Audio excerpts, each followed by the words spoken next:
अस्सलाम वालेकुम प्यारे दोस्तों। शुरू अल्लाह के नाम से जो बड़ा ही मेहरबान निहायत रहम वाला है। हज़रत सुलेमान अलैहिस्सलाम। हज़रत सुलेमान अलैहिस्सलाम हज़रत दाऊद अलैहिस्सलाम के बेटे थे।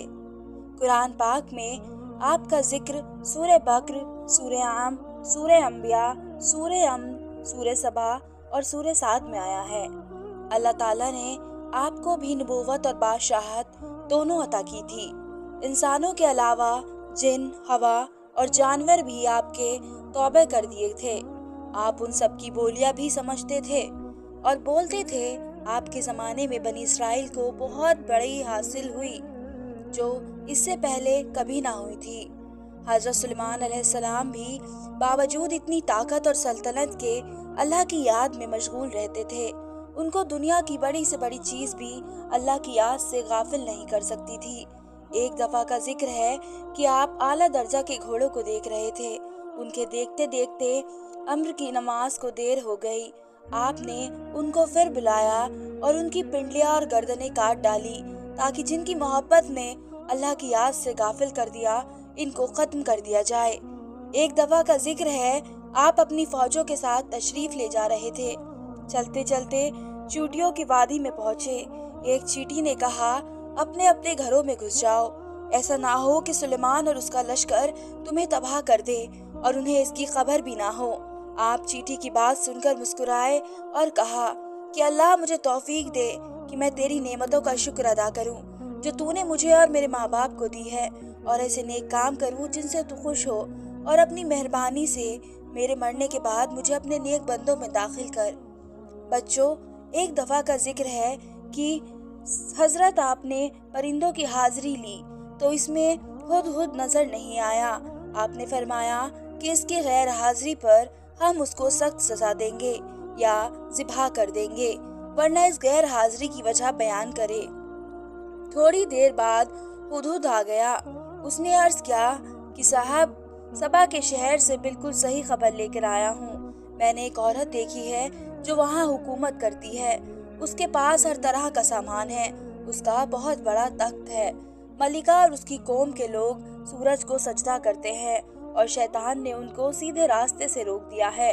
हुदहुद ने बयान खत्म किया तो आपने उस मलिका के नाम ये खत दिया।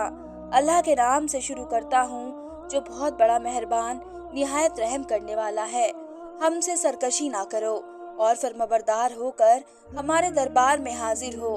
और फरमाया कि इसे सबा की मलिका के पास ले जाओ, फिर देखो वहां से क्या जवाब मिलता है।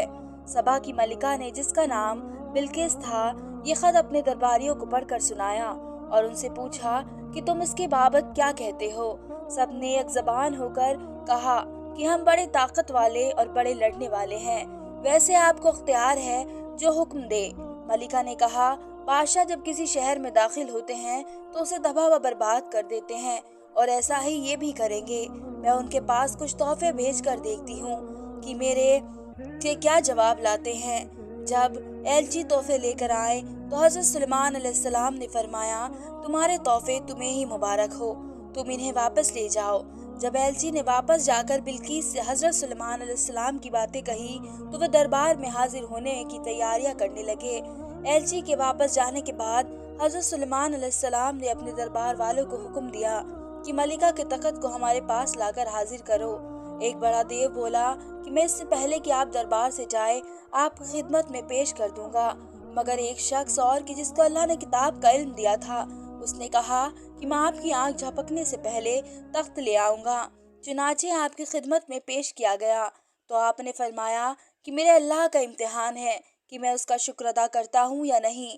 बहरहाल तख्त की सूरत बदल कर बिछा दिया गया और बिल्किस आ गई तो उससे पूछा कि तुम्हारा तख्त भी ऐसा ही है।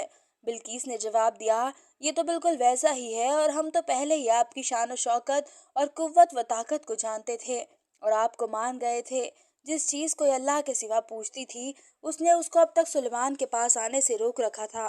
फिर बिल्किस से महल में जाने को कहा गया। जब उसने हजरत सुलेमान अलैहिस्सलाम का महल देखा जो शीशे का बना हुआ था और मालूम होता था कि पानी से भरा हुआ है, बिल्किस ने इसमें से गुजरने के लिए अपने पांचे ऊपर उठा लिए और अपनी दोनों पिंडलियां खोल दी। हजरत सुलेमान अलैहिस्सलाम ने देखा तो फरमाया, ये महल है جس میں شیشے جڑے ہوئے ہیں۔ غرض جب بلقیس کو اپنے مذہب کی غلطی معلوم ہوئی تو پکار اٹھی، اے اللہ، میں نے جو اتنی مدت تک سورج کی پوجا کی اور میری وجہ سے میری قوم بھی اس کو پوجتی رہی تو میں نے اپنے اوپر ظلم کیا۔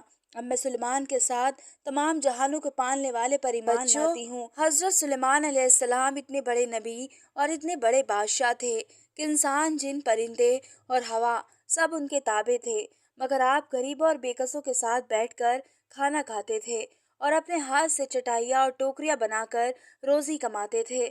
ہر وقت یاد الہی میں مشغول رہتے، راتوں کو بہت کم سوتے، دن میں اللہ کی مخلوق کی خدمت کرتے، بس یہی کی